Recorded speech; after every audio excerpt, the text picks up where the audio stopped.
Mari kita berdoa dalam nama Bapa, Putra, dan Roh Kudus, Allah yang Esa.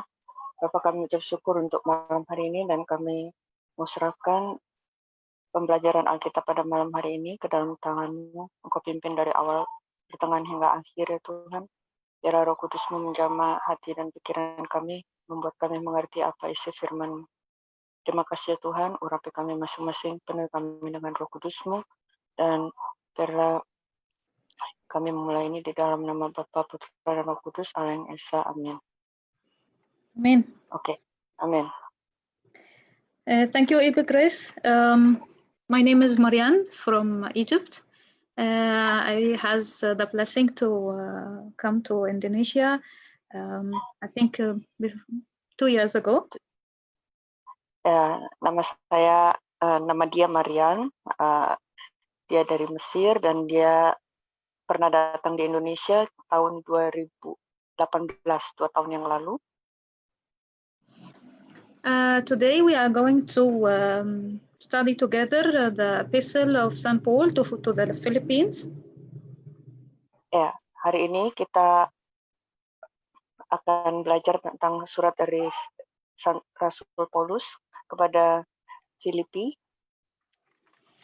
At the beginning, we are going to have a quick overview about the epistle, and then we will catch some verses from the first 2 chapters.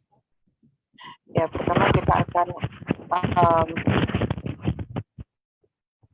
akan mendapat sekilas pandangan tentang surat Filipi dan kemudian kita akan masuk ke masing-masing ayat.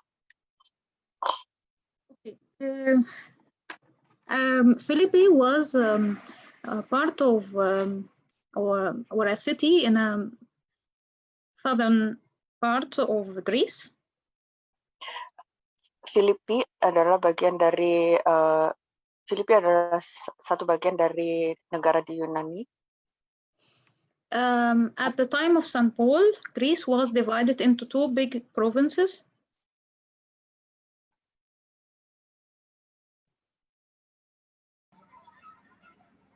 Ibu Grace, have you heard me? Oh, sorry. Do you hear me now? Yeah. Shall I repeat yeah, again? I think. Yeah. Sorry. No, it's okay. Greece at the time of St. Paul was divided into 2 big provinces. Ya, Yunani pada zaman Rasul Paulus dibagi menjadi 2 provinsi yang besar. The southern one is called the Macedonia, and the famous cities in Macedonia was Philippi and Thessalonica. Yang di bagian selatan adalah Macedonia dan kota yang besar adalah Filipi dan Tesalonika. And the northern one, on the northern part, is called Achaia, and the famous cities there were Corinth or Corinthus and Athens. Di bagian utara adalah Achaia dan di mana kota yang terkenal di sana adalah Korintus dan Athens. The city of Philippi was named after the name of King Philip II King of Macedonia, the father of Alexander the Great. Ya, kota Filipi itu diberi nama sesuai dengan nama Raja Philip, bapak dari Alexander Agung. Philippi was located on the main road that connects Europe with Asia. Filipi ada di jalur utama yang menghubungkan antara Asia dengan Eropa.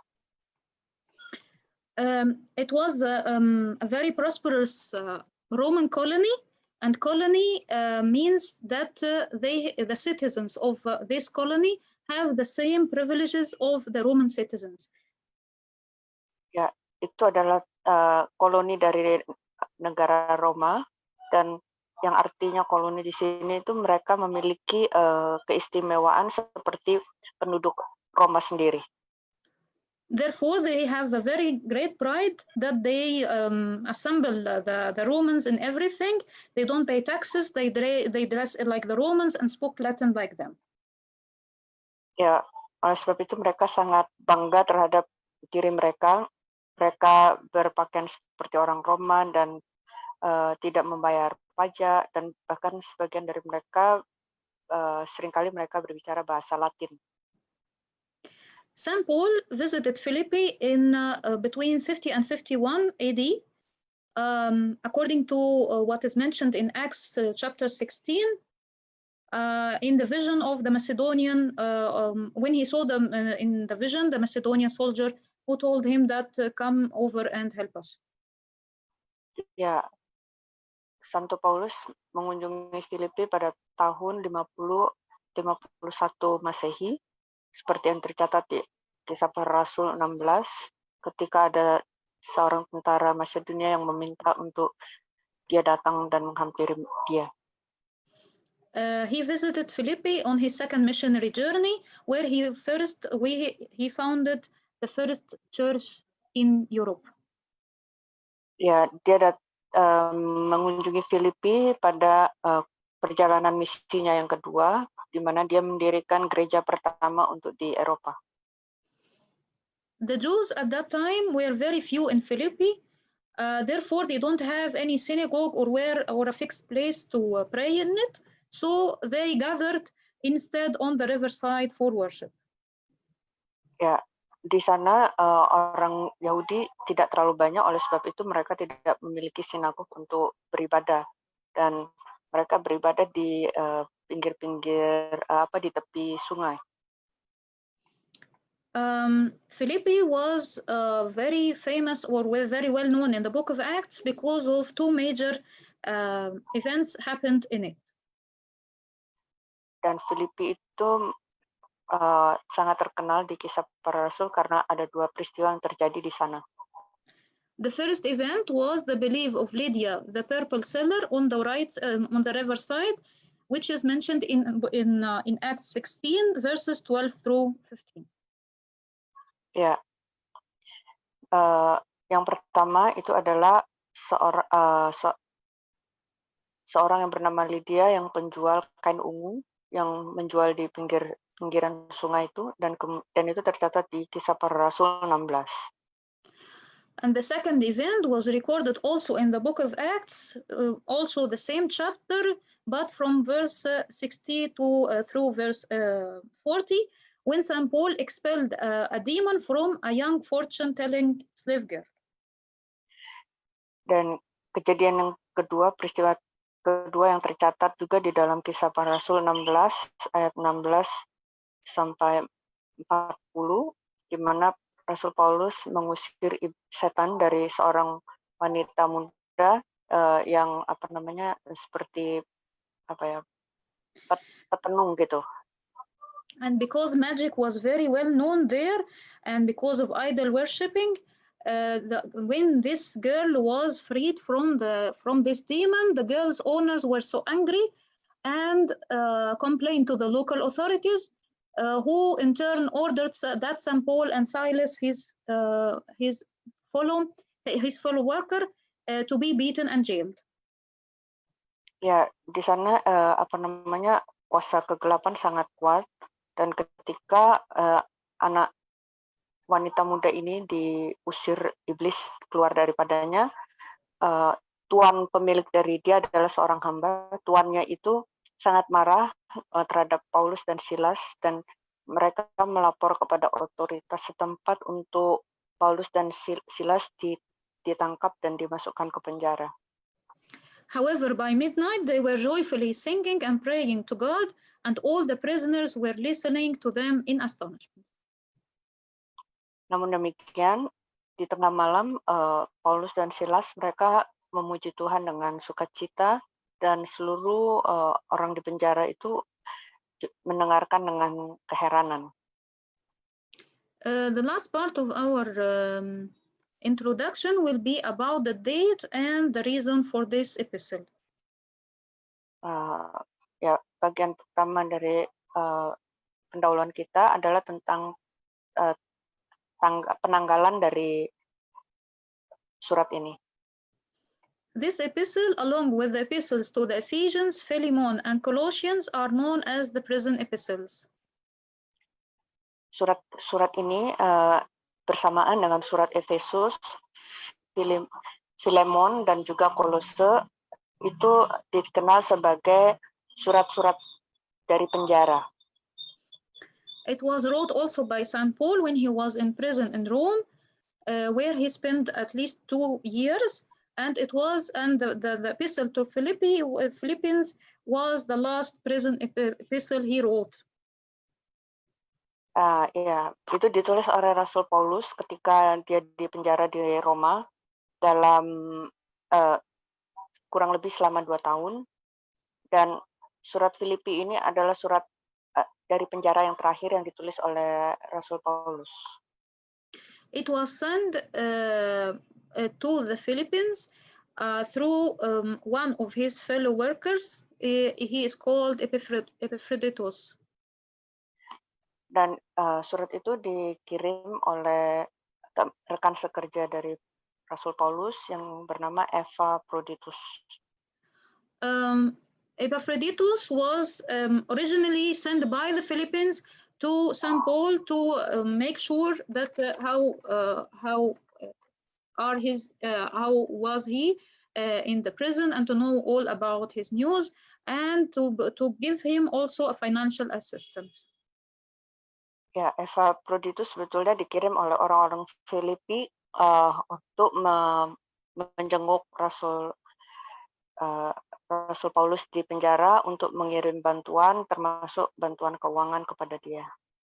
Therefore, he wrote this epistle to thank them for their generosity, although they were poor, and also to warn them from any false teachings. Oleh sebab itu, surat ini ditulis untuk mengucapkan terima kasih kepada orang-orang Filipi, walaupun mereka miskin, tapi mereka memberi, dan juga memberitahu mereka untuk menjaga dari pengajaran-pengajaran yang sesat. So this was like a brief overview about the background of this epistle. If you have any questions or comments, Yani, please. Yani. Can we just continue first until we finish, then we will open the questions. Okay. Can we? Okay. Okay. Ya, ini adalah sekilas pandang tentang pendahuluan mengenai surat Filipi ini.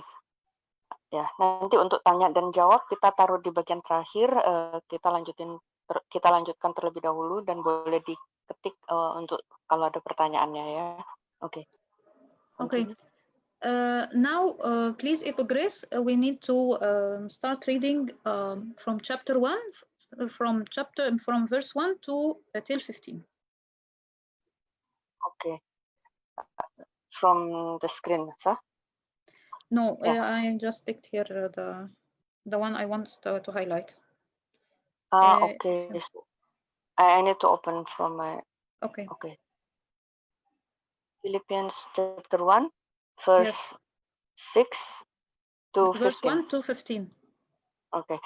Ya, Filipi 1 ayat 6 sampai 15.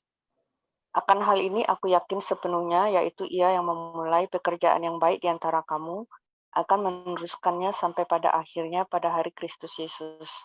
Memang sudahlah sepatutnya aku berpikir demikian akan kamu semua, sebab kamu ada di dalam hatiku. Oleh karena kamu semua turut mendapat bagian dalam kasih karunia yang diberikan kepadaku, baik pada waktu aku dipenjarakan, maupun pada waktu aku membela dan meneguhkan berita Injil. Sebab Allah adalah saksiku, betapa aku dengan kasih mesra Kristus Yesus merindukan kamu sekalian. Dan inilah doaku, semoga kasihmu makin melimpah dalam pengetahuan yang benar dan dalam segala macam pengertian, sehingga kamu dapat memilih apa yang baik, supaya kamu suci dan tak bercacat menjelang hari Kristus, penuh dengan buah kebenaran yang dikerjakan oleh Yesus Kristus untuk memuliakan dan memuji Allah. Aku menghendaki saudara-saudara supaya kamu tahu bahwa apa yang terjadi atasku ini justru telah menyebabkan kemajuan Injil, sehingga telah jelas bagi seluruh istana dan semua orang lain bahwa aku dipenjarakan karena Kristus. Dan kebanyakan saudara dalam Tuhan telah beroleh kepercayaan karena pemenjaraanku untuk bertambah berani berkata-kata tentang firman Allah dengan tidak takut. Ada orang yang memberitakan Kristus karena dengki dan perselisihan, tetapi ada pula yang memberitakannya dengan maksud baik. Okay. Okay, great. So, would like to listen from any of you if you have any comments or any of these verses stopped you or want to comment on it. Oh, oke. Ada yang mau kasih komentar dari pembacaan dari pasal tadi ayat 1 pasal 1 ayat 6 sampai 15. Kalau mau memberi komentar silakan. And of course, if they have questions. Yeah. No, I think you can continue first. Okay. Mhm. I would like to comment on the verse 6. Mhm. It is already on the slide, Mhm. but I will read it in English. Be Yes. confident of this very thing, that he who has begun a good work in you will complete it until the day of Jesus Christ.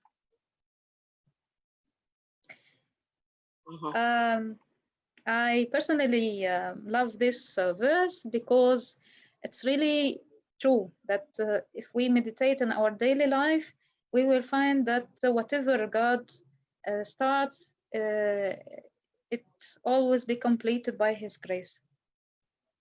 Ya, secara pribadi saya senang dengan ayat ini karena apapun yang Tuhan mulai, Allah mulai di dalam hidup kita, Dia akan menyelesaikannya dengan kasih karunia-Nya.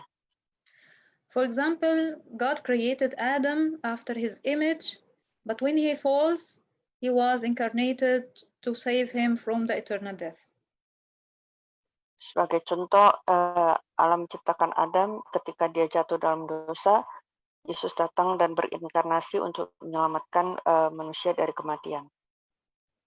And also for us as Christians, since we have faith and we're baptized, we became a new creature. And this means that we started through baptism to have a new life, and God will provide the needed grace till we reach our eternal home in heaven.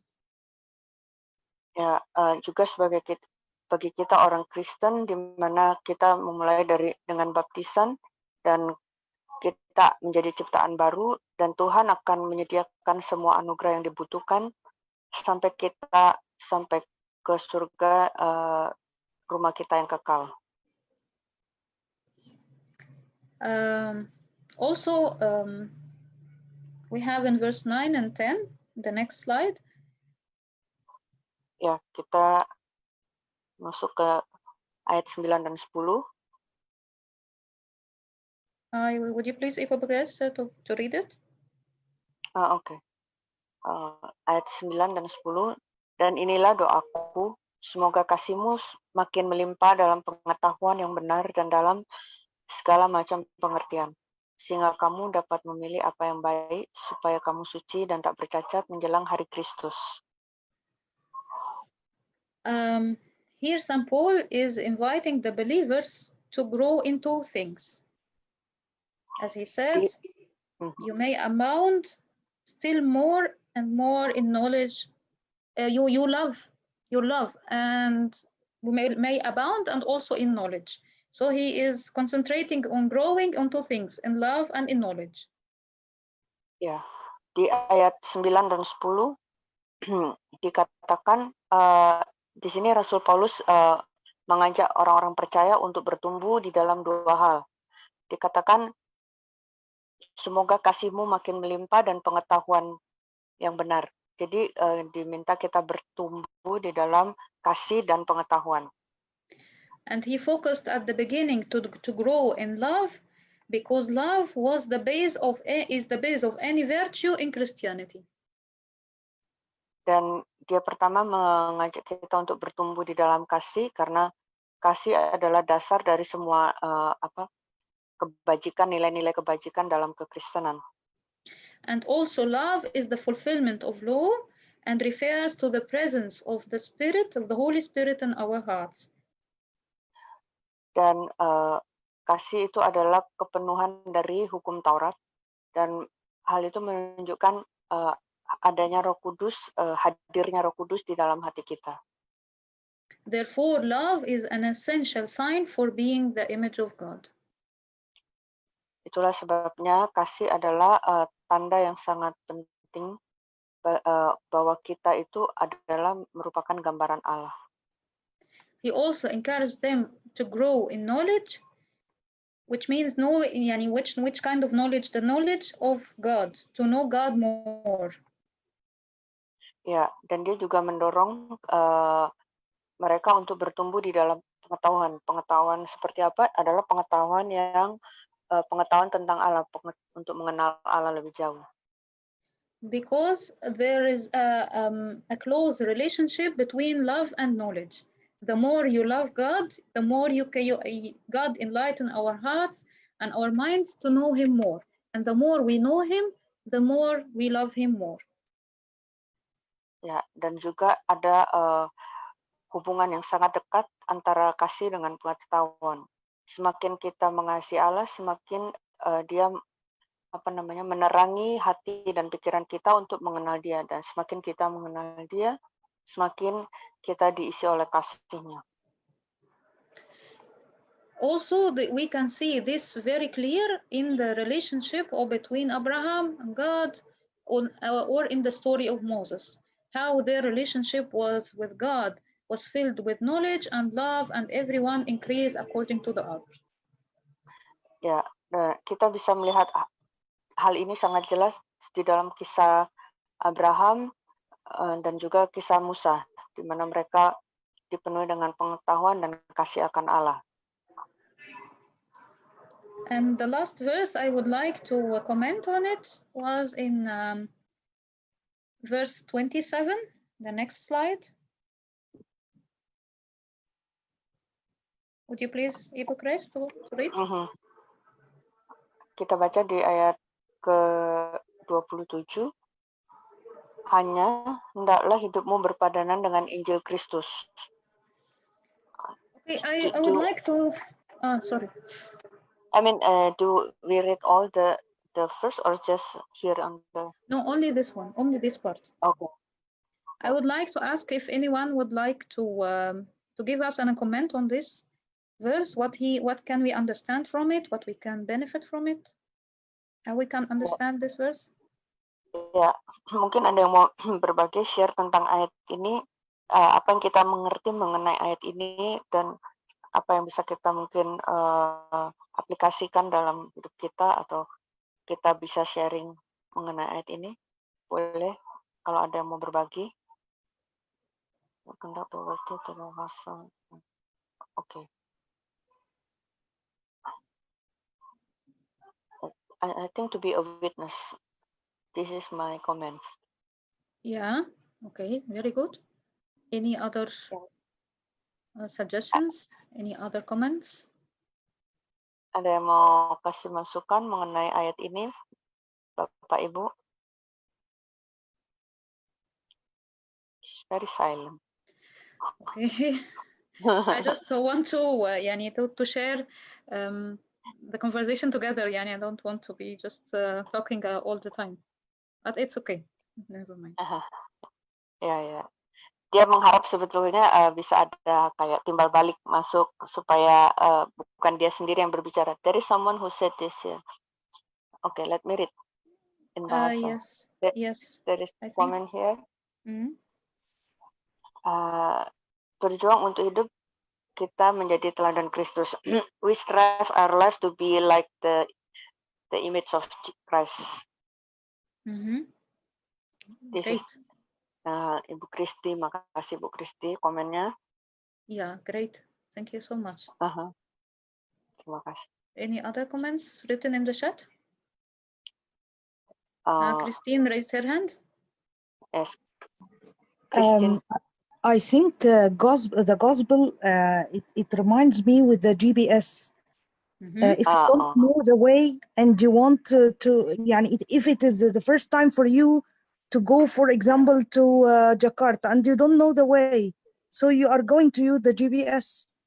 Also, the Bible is like the GPS. I don't know the way to heaven, but God give me the gospel as a GPS to know His way. Ya, menurut Christine bahwa Injil itu adalah seperti GPS yang menuntun kita, di mana kalau kita tidak mengerti jalan, kita menggunakan itu untuk sampai. Contohnya misalnya ke Jakarta, pertama kali tidak tahu jalan ke sana, kita akan pakai GPS. Jadi Alkitab itu seperti GPS yang membimbing kita. Oke, thank you, Christine. Hippocrates, I think there is two another questions, or Wait. would you please check? No. The question is on what year that Saint Paul did the missionary trip to the Philippines and wrote the Epistle of the Philippines. But I think it's already answered before, right? We mentioned this before. It was in the second missionary trip? Yeah, on the second missionary trip, on the year of 50 to 51. 61. Or Yeah, 60. Wait. The trip is on the 50-51, and the epistle on the 60. His prison was on the 61. Yeah. His prison was between 61 and 63. Ya, untuk yang ini Roli tahun penulisan kitab Filipi 61-63. Yeah, but his visit was 10 years ago before it. Yes. Ya, dan perjalanan yang ke Filipi itu tahun 50 sampai 51 ya. Jadi 10 tahun sebelumnya melakukan perjalanan, suratnya tahun 62-63 ya. 61-63. Oke. Okay, great. So, any other comments or questions till now? Ya, ada lagi yang lain mau berbagi komentar? Oke, makasih.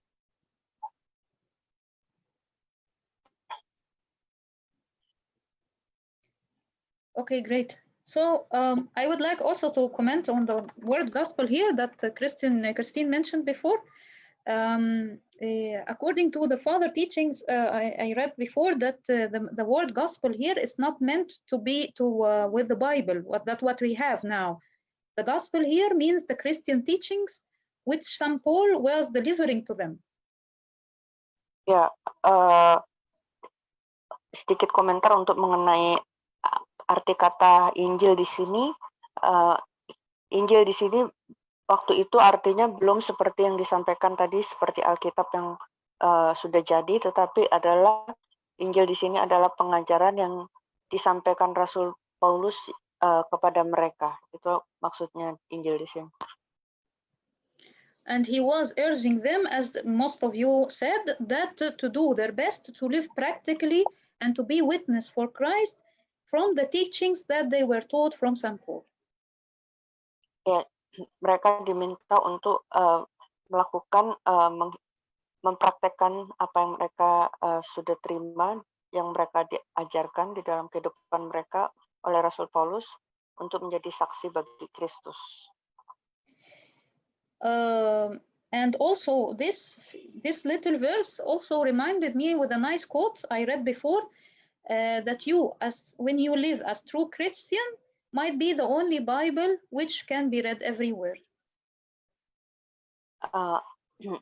Dan ada satu kutipan yang sangat baik di mana dikatakan, jika engkau adalah seorang Kristen sesungguhnya sejati, kemungkinan besar Alkitab adalah satu-satunya yang kita baca di mana saja. Okay, if you have any comments on this chapter before we move to the next one? Any questions?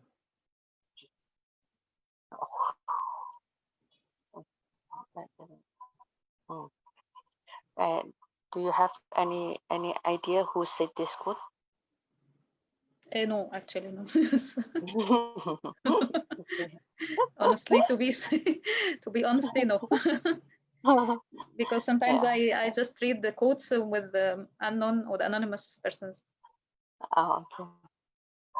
Ya, saya bertanya siapa penulis pengutip pernyataan tersebut. Dia bilang dia nggak tahu sebab dia seringkali baca dan mengutip tanpa nama. Dan kutipan tanpa nama. Oke. So, any questions, any comments before we move to the next chapter? It seems we can move. More than enough, yeah? Okay, let's read together the second chapter as a whole, because I forgot to to read the next half of the first chapter. So it's better, I think, to read the whole chapter and then stop on some verses. Okay. So chapter 2 in Philippi. Chapter 2? Mm-hmm. The whole chapter, you mean? Yes, I think it's better because I forgot that we didn't read the second half of the first one.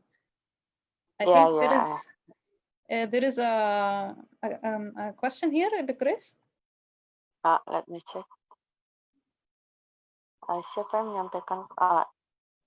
I think the same question like I did have. Yang menyampaikan pernyataan tersebut tadi tanpa nama. Karena tadi saya sudah bertanya, dia bilang dia nggak ingat pastinya siapa orang yang menyatakan itu. Oke. Let me read the second chapter of the epistle. Oke. Kita baca surat Filipi pasal kedua seluruhnya. Jadi karena di dalam Kristus ada nasihat, ada penghiburan, kasih, ada persekutuan roh, ada kasih mesra dan belas kasihan. Karena itu, sempurnakanlah sukacitaku dengan ini. Hendaklah kamu sehati, sepikir, dalam satu kasih, satu jiwa, satu tujuan. Dengan tidak mencari kepentingan sendiri atau pujian yang sia-sia. Sebaliknya, hendaklah dengan rendah hati yang seorang menganggap yang lain lebih utama daripada dirinya sendiri. Dan janganlah tiap orang hanya memperhatikan kepentingannya sendiri, tetapi kepentingan orang lain juga.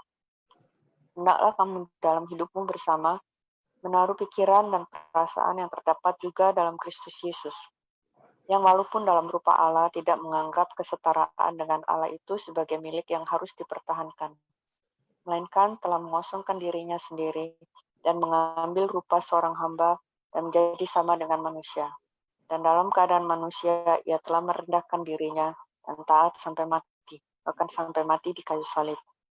Itulah sebabnya Allah sangat menikahkan dia dan mengaruniakan kepadanya nama di atas segala nama, supaya dalam nama Yesus bertekuk lutut segala yang ada di langit dan yang ada di atas bumi dan yang ada di bawah bumi. Dan segala lidah mengaku Yesus Kristus adalah Tuhan bagi kemuliaan Allah Bapa. Hai saudara-saudaraku yang kekasih, kamu senantiasa taat, karena itu tetaplah kerjakanlah keselamatanmu dengan takut dan gentar. Bukan saja seperti waktu aku masih hadir, tetapi terlebih pula sekarang waktu aku tidak hadir. Karena Allah lah yang mengerjakan di dalam kamu, baik kemauan maupun pekerjaan menurut kerelaannya. Lakukanlah segala sesuatu dengan tidak bersungut-sungut dan berbantah-bantahan, supaya kamu tiada beraib dan tiada bernoda, sebagai anak-anak Allah yang tidak bercela di tengah-tengah angkatan yang bengkok hatinya dan yang sesat ini, sehingga kamu bercahaya di antara mereka seperti bintang-bintang di dunia, sambil berpegang pada firman kehidupan, agar aku dapat bermegah pada hari Kristus, bahwa aku tidak percuma berlomba dan tidak percuma bersusah-susah. Tapi sekalipun darahku dicurahkan pada korban dan ibadah imanmu, aku bersukacita dan aku bersukacita dengan kamu sekalian. Dan kamu juga harus bersukacita demikian dan bersukacitalah dengan aku. Tetapi dalam Tuhan Yesus kuharap segera mengirimkan Timotius kepadamu, supaya tenang juga hatiku oleh kabar tentang hal ikhwalmu. Karena tak ada seorang padaku yang sehati dan sepikir dengan aku, dan yang begitu bersungguh-sungguh memperhatikan kepentinganmu. Sebab semuanya mencari kepentingannya sendiri, bukan kepentingan Kristus Yesus. Kamu tahu bahwa kesetiaannya telah teruji dan bahwa ia telah menolong aku dalam pelayanan Injil sama seperti seorang anak menolong bapaknya. Dialah yang kuharap untuk kukirim dengan segera, sesudah jelas bagiku bagaimana jalannya perkaraku. Tapi dalam Tuhan aku percaya bahwa aku sendiri pun akan segera datang. Sementara itu kuanggap perlu mengirimkan Epafroditus kepadamu, yaitu saudaraku dan teman sekerja serta teman seperjuanganku yang kamu utus untuk melayani aku dalam keperluanku. karena ia sangat rindu kepadamu sekalian dan susah juga hatinya. Sebab kamu mendengar bahwa ia sakit. Memang benar ia sakit dan nyaris mati. Tetapi Allah mengasihani dia, dan bukan hanya dia saja, melainkan aku juga. Supaya duka citaku jangan bertambah-tambah. Itulah sebabnya aku lebih cepat mengirimkan dia, supaya bila kamu melihat dia, kamu dapat bersuka cita pula dan berkurang duka citaku. Jadi sambutlah dia dalam Tuhan dengan segala sukacita, dan hormatilah orang-orang seperti dia. Sebab oleh pekerjaan Kristus ia nyaris mati, dan ia mempertaruhkan jiwanya untuk memenuhi apa yang masih kurang dalam pelayananmu kepadaku. Oke. Okay, Ibu Chris. If Hello? possible, yes, I'm here. If possible, can anyone tell me just only one verse that he liked the most or she liked the most, if possible? Oke. Ya, kalau boleh Bapak Ibu berbagi ayat yang paling disuka dari yang kita baca yang tadi kita baca di Filipus 2. Jadi kita bisa saling berbagi. Oke. I think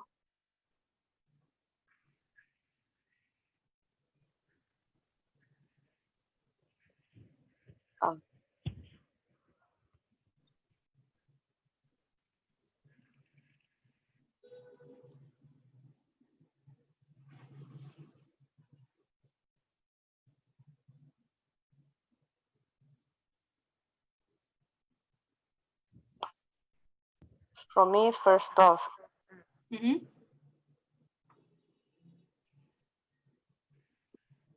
Which verse? 12. Sorry? 12. Verse 12. First verse? The first one, number 1. No, 12. 1, Okay. 2, 12.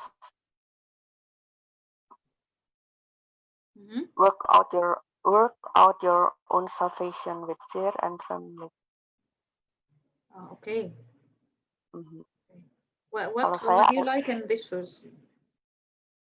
Work out your own salvation with fear and trembling. Yes. Kerjakanlah keselamatanmu dengan takut dan gentar, ayat 12.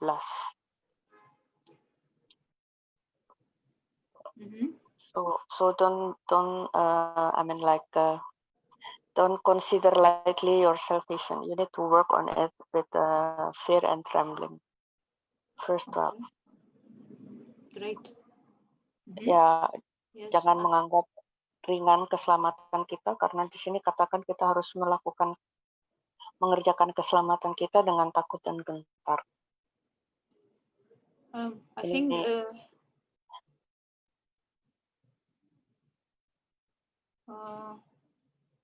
finished, Ibu Grace? Yeah, I'm finished. I think that we have in the chat some who shared some nice verses they like. Iya, dari Pak Randy ayat 13. Oke. 13. From Pak Randy verse 13.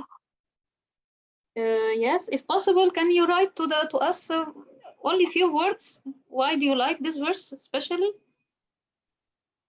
Ya, Pak Randy boleh berbagi, Pak Randy, kenapa alasannya ayat 13.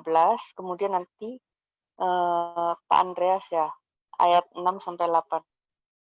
Pak Randy, verse 13, and then there is someone named Andreas. It will be verse 6 to 8. Yes, okay. Great.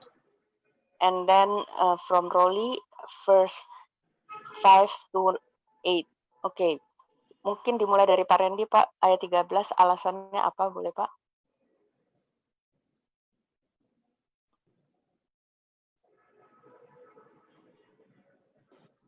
Karena saya mikir bahwa Tuhan yang memberikan kita kekuatan dan kemauan. Jadi itu ada jaminan dari Tuhan bahwa kalau kita minta, Tuhan akan memberikan kita kekuatan dan kemauan. Itu pikiran saya, Bu Kris.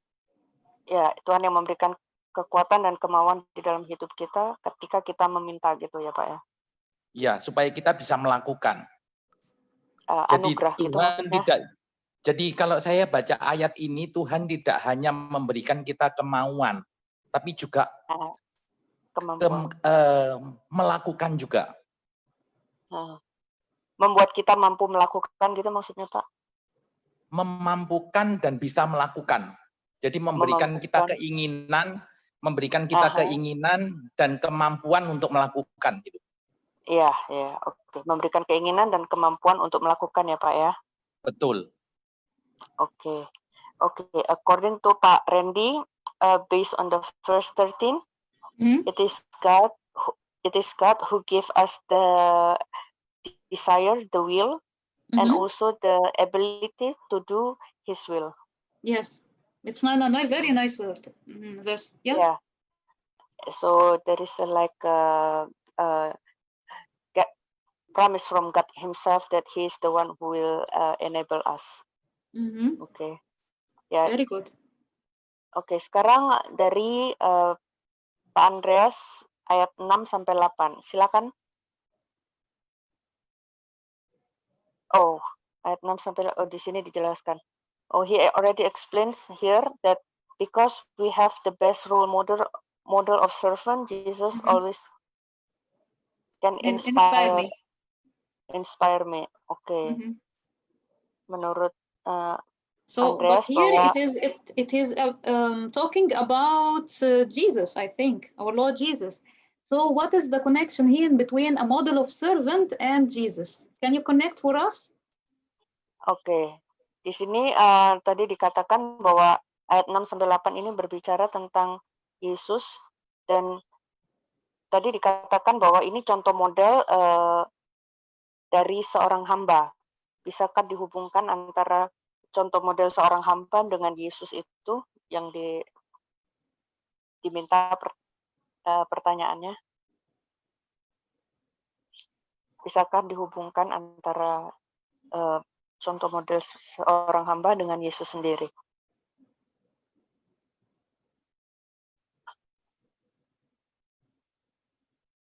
Mungkin Pak Andreas boleh unmute mic-nya dan bicara.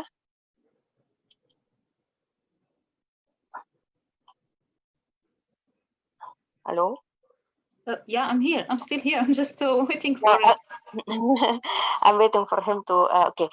Jesus our King gave himself to be servants, so we should do the same. Okay, this is great. what he replied. Yeah. Very great. Very good. Ya, terima kasih, sangat baik. Yesus Raja kita memberikan dirinya menjadi seorang hamba, jadi kita harus melakukan hal yang sama. Terima kasih. Oke. I think some Yeah, there is another one. This is a question. I want to ask about the verse number 5 to 8. What is the meaning that he emptied himself? Sorry again, Chris? He asked the question, the first from 5 to 8. Yes. 5 to 8. Yes. What is the meaning that he took the form of servant, and it's in Bahasa, it's saying that he emptied himself. Okay. Yeah, what is the meaning? Yeah, what is the meaning of this? Okay. Let me first just read the verses from 5 to 8, right? Let this mind be in you, which was also in Christ Jesus. This means that we should have the same way of thinking how our Lord Jesus acted, and we should act like him. Okay? Okay, ayat 5 dikatakan di sini bahwa hendaklah hidupmu menaruh pikiran dan perasaan yang sama terhadap Kristus. Jadi kita pertama memiliki pikiran apa yang ada di dalam Kristus dan perasaan yang dia rasakan. Ya. Who being in the form of God didn't consider it robbery to be equal with God. This means that we believe as Christians that God is two persons one person with two natures, the human nature and the divine nature. And here he considered when he was incarnated, he was considered servant like us, because he humbled himself till he was incarnated as a man. God was glorified from the angels and archangels, and he left all of this behind just to save man. So how to do this? He was incarnated in the form of man. Ya, kemudian ayat 6 dikatakan yang walaupun dalam rupa Allah tidak menganggap kesetaraan dengan Allah sebagai milik yang harus dipertahankan. Di sini maksudnya adalah ketika Allah itu berinkarnasi satu pribadi dengan dua kodrat Allah dan kodrat manusia. Allah di saat dia dalam kemuliaannya yang dia ditinggikan dan dimuliakan oleh para malaikat dan penghulu malaikat, dia meninggalkan semua kemuliaannya itu dan dia mau merendahkan diri menjadi seorang hamba dengan cara berinkarnasi menjadi manusia. Itu maksudnya dia tidak menganggap kesetaraan dengan rupa Allah itu sebagai yang harus dipertahankan di sini ayat itu. Oke? And if we jump to verse 8 and being found in appearance as man, the question is in the verse 7. Verse 7 actually in Bahasa. Till 7? Okay. Yeah. I think I have already said that. But made himself of no repetition, taking the form of a bound servant. I think is the question is now answered or not yet? I can explain it again. Ya, jadi ya tadi yang disampaikan bahwa dia mengosongkan diri menjadi seorang hamba itu yang tadi diceritakan bahwa dia meninggalkan kemuliaan di surga di mana dia disembah oleh para malaikat dan menjadi seorang hamba. Apakah maksudnya ini sudah menjawab atau belum ya? Untuk Roli, mengosongkan diri itu artinya? Oke, Ibu Grace. Thank you. Oke, terima kasih. I think, Ibu Grace, there is also a question. It was a little bit above from Ruli. No, it's already answered. This is what we answered. This is what you answered. And from Christy is already answered also? No, this is we need to answer this. Okay. She said that Ibu Christy said that she likes the verse number 3, 7, 8, and 12. Great. Okay. Saya suka ayat 3, 7, 8, dan 12 karena dalam segala pekerjaan apapun yang Tuhan percayakan dalam hidup kita untuk melayani, janganlah kita mengambil kemuliaan Tuhan untuk kepentingan sendiri, karena itu kita harus belajar rendah hati, mengambil rupa seorang seperti hamba. Karena itu kita akan belajar taat dan jangan sampai kita kehilangan keselamatan kita. Okay. I think she connects the verse 3, 7, 8, and 12. She said like, because in everything we do, that God has trust us to do in our life to serve, make sure that we don't take the glory of God for our own sake, because we need to learn how to be humble and take the form of the shape of a servant. By doing that, we are learning how to be obedient, and we need to learn not to lose our salvation. This is her explanation about the verse. Is it clear for you? Very nice connection. Thank you so much. I'm so happy with your sharing. Actually, I think I don't need to add anything, but it's okay. Any more comments? Terima kasih. Terima kasih untuk sharingnya tadi Bu Kristi, sangat bagus. Mungkin ada lagi yang mau menambah komen lagi? Oke.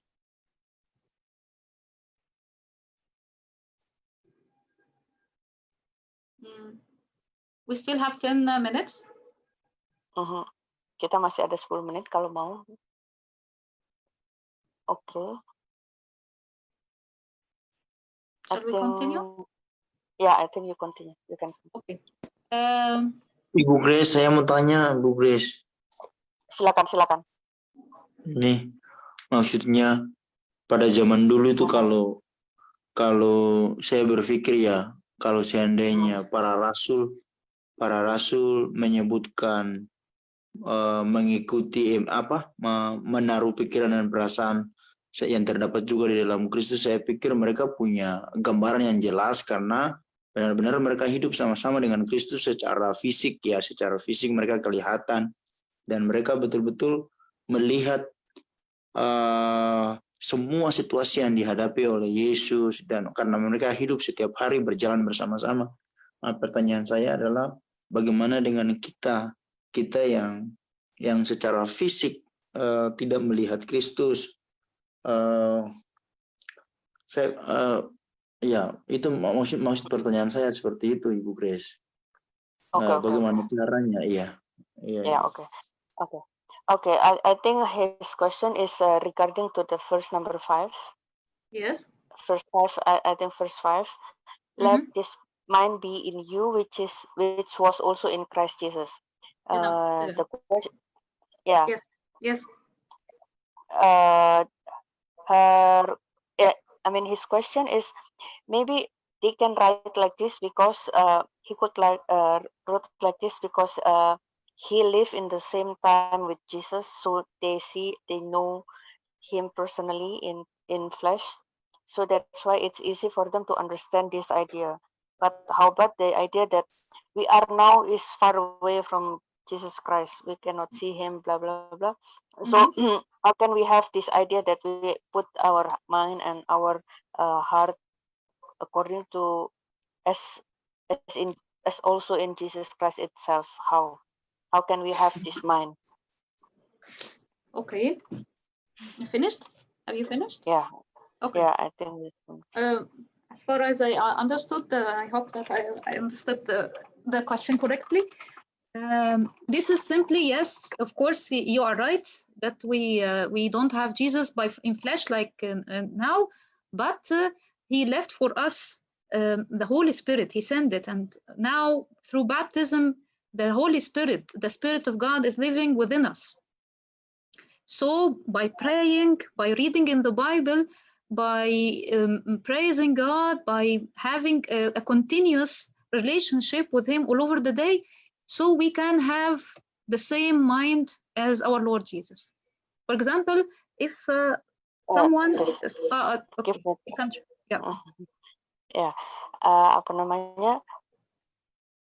memang benar kita sekarang tidak memiliki Yesus dalam bentuk jasmani, tetapi dia memberikan kita Roh Kudusnya setelah kita dibaptis dan kita dipenuhi Roh Kudus. Roh Kudus tinggal di dalam kita. Tuhan dia akan membimbing kita dan kita melalui firman-Nya dan kita bisa baca dan kita bisa mengerti melalui bertumbuh di dalam doa dan pembacaan firman tersebut. Yes. For example, when you can see this very clear, when you see two close friends, they act like each other, they laugh like each other, they even get angry like each other because they're very close to each other. So the same happens with us when we are talking a lot to God in prayer and listening to him in the Bible. Ya, tadi diberikan contoh kalau katakan seperti dua orang teman yang sangat dekat, mereka cara bicaranya hampir mirip, bahkan cara marahnya pun hampir mirip. Semuanya mirip karena mereka itu benar-benar teman dekat. Dengan hal yang sama kalau kita memiliki hubungan yang dekat dengan Tuhan melalui doa dan melalui pembacaan firman, kita akan menjadi seperti yang dimaksud tadi itu, seperti seorang sahabat yang begitu dekat gitu. So it's purely a grace of God to have the same mind like our Lord Jesus. It's purely a grace from God. But our part is to do, we have to do our part, which is reading the Bible and ending the Mass and everything what is spiritually connecting us to God. And his part is to sending his grace to have both of us have the same mind. That's it. Ya, untuk memiliki pikiran dan perasaan Kristus itu sepenuhnya adalah anugerah dari Tuhan, anugerah Allah bagi kita. Tetapi bagian kita adalah kita harus melakukan bagian kita seperti tadi kita baca Alkitab, berdoa, dan juga menghadiri misa dan melakukan segala sesuatu yang menghubungkan kita dengan Allah agar kita bisa mendapatkan pikiran Allah tersebut. Okay, is it understood or shall I explain more? Kira-kira cukup jelas atau belum ya buat Rolly? Baik Ibu Grace, cukup. Cukup, oke, thanks. Oke. Terima More kasih. than Ibu. welcome. More than welcome. Yeah. Okay, I think our time is almost finished. Would you like to continue or to postpone it for the next time? Chapter 2. Yeah. No, I think in general, would you like to continue or is it enough for today? How many minutes do we have? 2. 2 minutes. Okay, Yes. make it like a summary for everything that we have shared. Okay. So if we just look, I really thank you so much for the comments, whoever, what is written and what is said. It was really great. I'm so happy for it.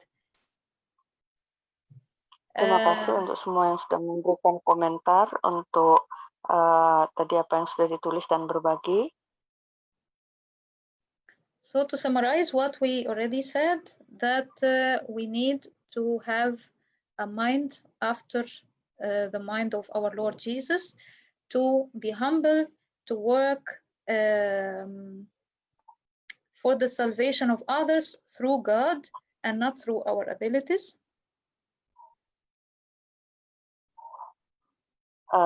Untuk meringkas dari semua yang kita bahas tadi, biarlah kita memiliki pikiran dan perasaan Kristus supaya kita juga tetap menjadi rendah hati dan kita juga melayani dan bekerja untuk keselamatan bagi sesama dan bagi kita. Sorry, say it again. And as it is mentioned in verse 9, that the more we humble ourselves like our Lord Jesus, the more we will be glorified in heaven. Oh ya, dan seperti dikatakan di ayat 9, semakin kita merendahkan diri kita seperti Tuhan, diri Dia, semakin kita dimuliakan di surga. Itu ayat ke-9. Okay. Yeah, that's it. Thank you so much. Jadi itu kesimpulan untuk hari ini. Terima kasih. Thank you. Terima kasih. Marian. Yes. Okay. Thank you for everyone. See you next time. Terima kasih semuanya. Kita tutup dalam doa. Pak Jeremia boleh tutup dalam doa, Pak Yar.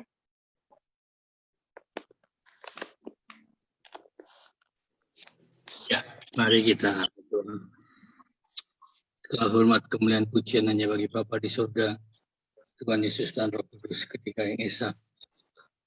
Tuhan, terima kasih untuk bacaan firman pada malam hari ini, Tuhan. Kiranya setiap firman kami dengar yang boleh selalu bercermin akan hidup kami, Tuhan. Akan dosa-dosa kami dan akan anugerah kemuliaan dan kebaikan yang Kau sediakan bagi orang-orang mengasihi-Mu. Pujian nama-Mu Tuhan yang setia memberi kami hidup, pemulihan, dan kemuliaan-Mu Tuhan. Kau berkati saudara kami Mariam yang dengan firman-Mu, juga Ibu Grace dalam terjemahkannya, dan semua saudara kami telah mengusahakan acara ini. Tuhan berkati Hedi, Tuhan berkati Marina juga, Tuhan berkati. Tuhan, terima kasih untuk semua yang ambil bagian pada pelajaran malam hari ini. Tuhan berkati Gereja Komplot Mesir, berkati bangsa Mesir, bangsa Indonesia, berkati pemimpin negeri kami. Tuhan, beri mereka hikmat, beri kekuatan menghadapi hari-hari yang sulit ini, Tuhan. Kiranya yang sakit Tuhan sembuhkan, yang berduka, yang ketakutan Tuhan hiburkan. Mohon ramai kebaikan-Mu Tuhan. Biarkan orang-orang yang mengasihi-Mu Tuhan. Terima kasih Tuhan, bersyukur untuk firman-Mu yang telah menerangi hati akal budi kami. Segala hormat pujian kemuliaan bagi-Mu, layakkan kami berdoa Bapa kami yang ada di sorga, dikuduskanlah namamu, datanglah kerajaanmu, jadilah kehendak-mu di bumi seperti di surga. Berikanlah kami pada hari ini makanan kami secukupnya, dan ampunilah kami akan kesalahan kami, seperti kami juga mengampuni orang-orang bersalah pada kami. Dan janganlah membawa kami dalam pencobaan, tapi lepaskanlah kami dari yang jahat. Dalam nama Tuhan Yesus, karena Engkau punya kerajaan dan kuasa kemuliaan selama-lamanya. Amin. Thank you, Maria. Terima kasih. Thank you so much. Thank you. Thank Bu you Marina. all. Pak Yor. Thank you. Terima kasih semua. Selamat malam. Thank you. Terima kasih. Terima kasih. Thank you, Marin. Thank you for all of you. Mhm.